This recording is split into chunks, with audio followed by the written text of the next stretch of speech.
ಶ್ರೀ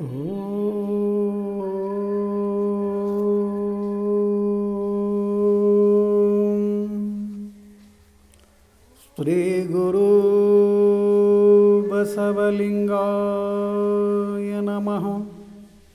ಈ ದಿನ ಜಗನ್ಮಾತೆ ಅಕ್ಕಮಹಾದೇವಿ ತಾಯಿಯವರ ಒಂದು ವಚನವನ್ನು ನಾವು ನೋಡೋಣ.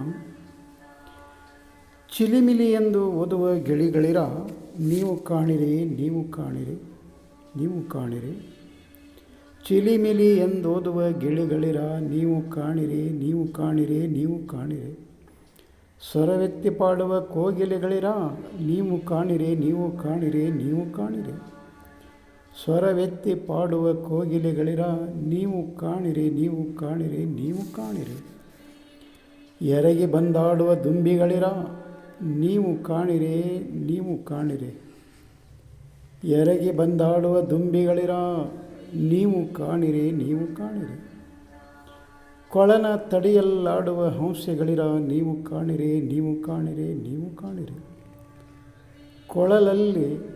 ಕೊಳನ ತಡಿಯಲ್ಲಾಡುವ ಹಂಸೆಗಳಿರ, ನೀವು ಕಾಣಿರಿ ನೀವು ಕಾಣಿರಿ ನೀವು ಕಾಣಿರಿ.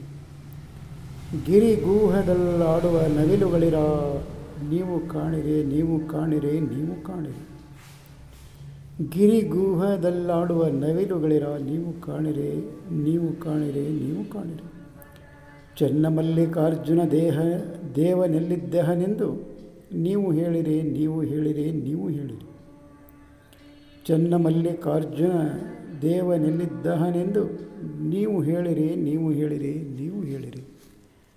ಇಲ್ಲಿ ಅಕ್ಕಮಹಾದೇವಿ ತಾಯಿಯವರು ಇಡೀ ಒಂದು ಪ್ರಾಣಿ ಪಕ್ಷಿ ಸಂಕುಲವನ್ನು ಇಲ್ಲಿ ಅವರು ಪ್ರಶ್ನೆ ಮಾಡ್ತಾ ಇದ್ದಾರೆ.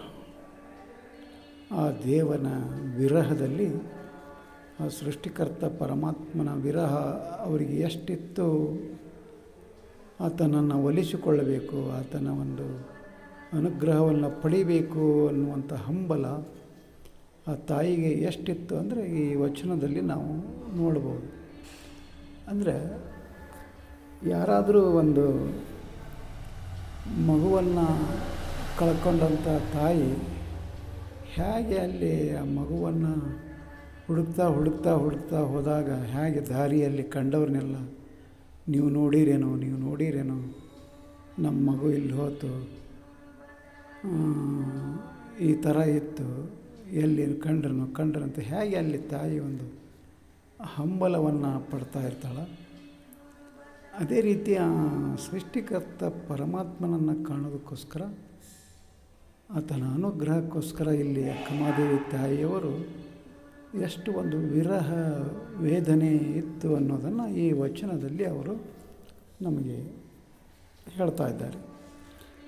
ಚಿಲಿಮಿಲಿ ಎಂದೋದುವ ಗಿಳಿಗಳಿರ, ನೀವು ಕಾಣಿರಿ ನೀವು ಕಾಣಿರಿ ನೀವು ಕಾಣಿರಿ. ಅಂದರೆ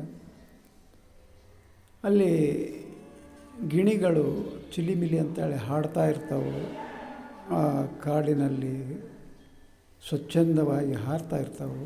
ಅವುಗಳನ್ನು ಅವರು ಪ್ರಶ್ನೆ ಮಾಡ್ತಾ ಇದ್ದಾಳೆ, ನೀವು ಕಂಡಿರೇನು ಆ ಚನ್ನಮಲ್ಲಿಕಾರ್ಜುನನ ಅಂತ. ಹಾಗೆ ಮುಂದೆ ಸ್ವರವೆತ್ತಿ ಪಾಡುವ ಕೋಗಿಲೆಗಳಿರ, ನೀವು ಕಾಣಿರಿ ನೀವು ಕಾಣಿರಿ. ಅಲ್ಲಿ ಒಂದು ಮಧುರವಾದ ಕಂಠದಿಂದ ಹಾಡುವಂಥ ಕೋಗಿಲೆಯನ್ನು ಅವರು ಕೇಳ್ತಾ ಇದ್ದಾರೆ, ನೀವು ಏನಾದರೂ ಕಂಡಿದ್ದೀರಾ ಅಂತ ಹೇಳಿ. ಅದೇ ರೀತಿ ಎರಗಿ ಬಂದಾಡುವ ದುಂಬಿಗಳಿರ, ನೀವು ಕಾಣಿರಿ. ಆದರೆ ಅಲ್ಲೇ ಇಲ್ಲಿ ಹೂವಿಂದ ಹೂವಿಗೆ ಹಾರ್ತಾ ಇರುವಂಥ ಒಂದು ದುಂಬಿ ಹೇಗೆ ಅದೊಂದು ಮಕರಂದವನ್ನು ಹೇರ್ಕೋತಾ ಅಲ್ಲಿ ಇಲ್ಲಿ ಹಾಡ್ತಾ ಇರ್ತೈತೆ, ಎರೆಕ್ತೆ ಅಂತ ಇರ್ತೈತೆ, ಹಾರಾಡ್ತಾ ಇರ್ತೈತೆ. ಆ ದುಂಬಿಗೆ ಕೇಳ್ತಾ ಇದ್ದಾರೆ, ನೀವೇನಾದರೂ ಕಂಡಿದ್ದೀರಾ ಅಂತ. ಮತ್ತು ಕೊಳಲ ತಡಿಯಲ್ಲಾಡುವ ಹಂಸಗಳಿರ, ಒಂದು ಸರೋವರದ ಒಂದು ಆ ನೀರಿನಲ್ಲಿ ಸ್ವಚ್ಛಂದವಾಗಿ ಆಡ್ತಾ ಇರುವಂಥ ಒಂದು ಹಂಸ ಪಕ್ಷಿಯನ್ನು ಅಲ್ಲಿ ಅವರು ನೀವೇನಾದರೂ ಕಂಡಿದ್ದೀರಾ ಅಂತ ಪ್ರಶ್ನೆ ಮಾಡ್ತಾರೆ. ಅದೇ ಮತ್ತು ಗಿರಿ ಗೌಹೆಲ್ಲಾಡುವ ನವಿಲುಗಳಿರ, ನೀವು ಕಾಣಿರಿ ನೀವು ಕಾಣಿರಿ. ಅಂದರೆ ಆ ಕಾಡಿನಲ್ಲಿ ಗುಡ್ಡದಲ್ಲಿ ಅಲ್ಲಿ ಆ ಗರಿಬಿಚ್ಚಿ ಒಂದು ನರ್ತನವನ್ನು ಮಾಡುವಂಥ ಆ ನವಿಲುಗಳನ್ನು ಎಲ್ಲಿಯಾದರೂ ನೀವು ಕಂಡಿದ್ದೀರೇನೋ ಅಂತ ಹೇಳಿ ಇಲ್ಲಿ ಆ ನವಿಲುಗಳಿಗೆ ಸಹಿತ ಅವರು ಪ್ರಶ್ನೆ ಮಾಡ್ತಾರೆ. ಅವರು ಮುಂದೆ ಏನು ಹೇಳ್ತಾರೆ, ಆ ಚನ್ನಮಲ್ಲಿಕಾರ್ಜುನ ಅಂದರೆ ಆ ಸೃಷ್ಟಿಕರ್ತ ಪರಮಾತ್ಮ ಎಲ್ಲಿದ್ದಾನೆ ಅನ್ನೋದನ್ನು ನೀವು ಹೇಳಿರಿ, ನೀವೇನಾದರೂ ಕಂಡಿದ್ರೆ ನನಗೆ ತಿಳಿಸಿ ಅಂತ ಹೇಳಿ ಆ ತಾಯಿ ಒಂದು ವಿರಹ ವೇದನೆಯನ್ನು ಇಲ್ಲಿ ತೊಡ್ಕೋತಾ ಇದ್ದಾರೆ.